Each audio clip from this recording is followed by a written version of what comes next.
Assalamualaikum warahmatullahi wabarakatuh. Perkenalkan kami dari kelompok 5. Di video kali ini kami akan mempresentasikan materi tentang sistem pelumasan pada mesin offset Sakurai.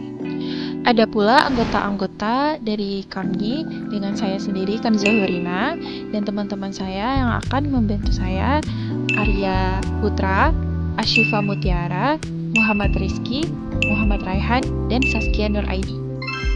Yang pertama ada pengertian sistem pelumasan pada mesin offset Sakurai. Mesin cetak offset Sakurai Oliver umumnya menggunakan sistem pelumasan otomatis terpusat atau Centralized Automatic Lubrication System yang mengalirkan oli dan gemuk atau grease ke berbagai titik kritis secara berkala.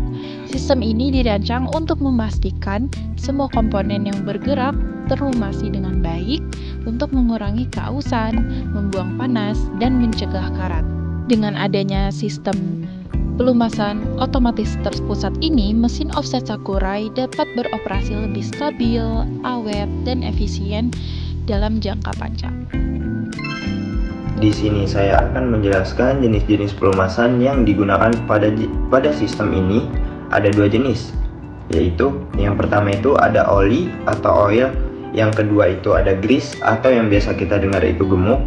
Nah, oli ini digunakan pada bagian yang membutuhkan pelumasan aliran, seperti pada mekanisme persneling utama dan pompa oli.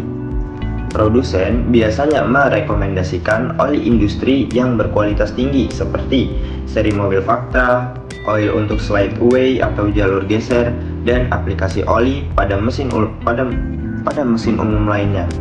Yang kedua itu ada gemuk, digunakan untuk titik-titik yang membutuhkan pelumasan semi padat seperti bantalan tertentu dan komponen yang beroperasi pada suhu tinggi atau yang beban berat.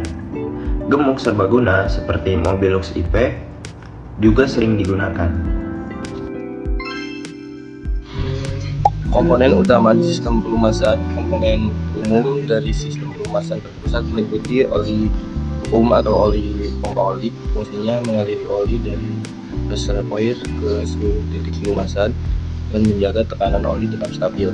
Cara kerjanya, pompa elektrik aktif otomatis berdasarkan timer atau sensor.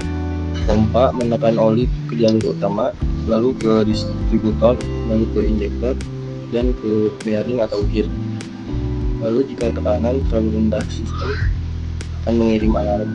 Kedua, ada oli reservoir atau tangki oli. Fungsinya menampung oli pelumasan, menyediakan suplai oli yang stabil. Cara kerjanya adalah oli disimpan di dalam tangki, kemudian dipompa secara periodik, dilengkapi indikator level untuk memastikan oli cukup. 3. Oli filter atau saringan oli. Fungsinya menyaring kotoran sebelum oli dipompa ke komponen mesin dan mencegah kerusakan pada gear dan bearing. Cara kerjanya yaitu oli melewati filter kotoran tertahan, oli bersih masuk jalur, lalu filter diservis berkala agar tidak tersumbat. Lalu yang keempat itu ada oli limas atau oli pipa jalur oli. Fungsinya menjadi media distribusi oli dari pompa ke titik pelumasan. Cara kerjanya, oli bertekanan mengalir melalui pipa logam atau selang menuju distributor dan injektor. Pipa dibuat tahan tekanan agar distribusi stabil. 5. Ada oli distributor atau lubrication depender block. Fungsinya membagi oli ke banyak jalur secara merata dan mengatur urutan distribusi oli. Cara kerjanya, oli masuk ke distributor, lalu ke internal valve membagi volume. Setiap jalur menerima jumlah oli secara kebutuhan. Pada sistem progresif, distribusi harus berurutan sehingga semua titik pasti mendapat oli.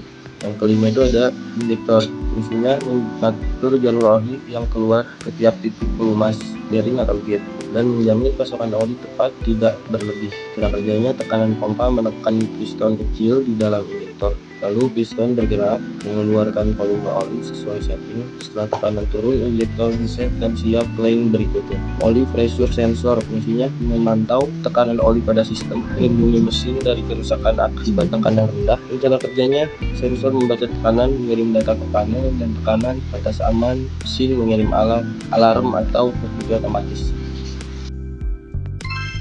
Sistem pelumasan unit pemasukan atau feeder memiliki banyak komponen bergerak yang membutuhkan pelumasan agar feeding kertas stabil, presisi, dan tidak menimbulkan kehausan. Secara umum, pelumasan pada feeder terdiri dari satu pelumasan gear feeder atau feeder gear line yang berfungsi menggerakkan semua mekanisme feeder seperti suction head, blowing, dan set separation.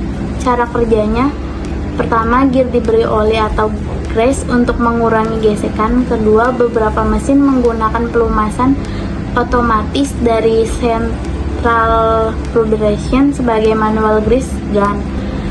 Yang ketiga, oli dialirkan melalui jalur khusus ke gear utama.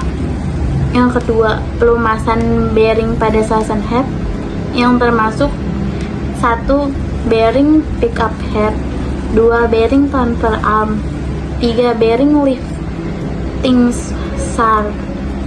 Fungsinya 1. Menjaga putaran suction head halus, 2. Mengurangi getaran saat pengambilan kertas.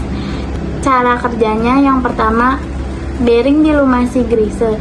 Yang kedua, pada mesin modern, bearing pada head menerima oli dari central lubrication unit secara berkala. Sistem pelumas pada unit pengeluaran.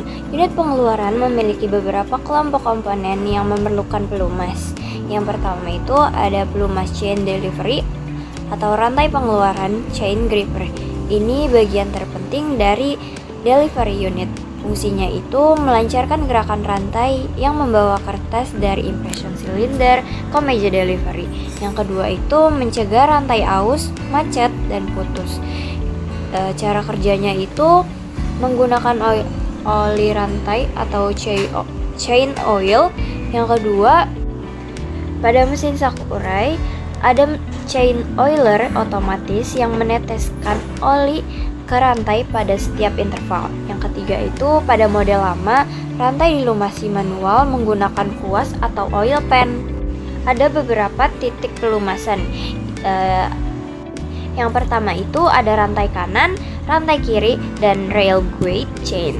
Komponen pelumasan yang kedua itu ada pelumasan delivery conveyor roller atau belt roller, termasuk roller pendukung belt dan conveyor kecil. Fungsinya itu memastikan belt berjalan halus dan tidak salip. Cara kerjanya itu bearing roller conveyor dilumasi grease. Yang kedua, belt tidak boleh terkena oli. Jadi, pelumasan hanya pada poros atau bearing. Saya di sini ingin menjelaskan tentang peran pelumasan pada mesin cetak dan komponen bergeraknya. Yang pertama ada mengurangi gesekan, mencegah kontak langsung antar logam sehingga komponen tidak cepat aus. Yang kedua ada menjaga kelancaran gerak, yaitu memastikan gear, roller, cam, dan bearing bekerja halus tanpa hambatan. Yang ketiga ada mengontrol panas, yaitu melepaskan panas akibat gesekan tinggi dan mencegah overheat. Yang keempat ada mencegah korosi atau kontaminasi, yang berarti melindungi permukaan dari karet serta menghalangi debu dan partikel masuk ke mekanis. Yang kelima, memperpanjang umur komponen, mengurangi kerusakan dini pada gear, roller shaft, dan bearing. Yang keenam, menjaga kualitas cetak, mengurangi getaran dan mempertahankan stabilitas gerak sehingga hasil cetak tetap presisi. Dan di sini saya akan menjelaskan juga tentang kesimpulannya, yaitu sistem pelumasan pada mesin offset Sakurai 4 warna berfungsi menjaga kelancaran gerak setiap unit pemasukan, penintaan, dan pengeluaran agar bekerja stabil dan minim gesekan. Pelumas membantu mencegah kehausan, mengontrol suhu, serta memastikan roller gripper, dan mekanisme lainnya bergerak presisi. Dengan pelumasan yang baik, kualitas cetak tetap konsisten, mesin lebih awet, dan proses produksi berjalan lebih efisien.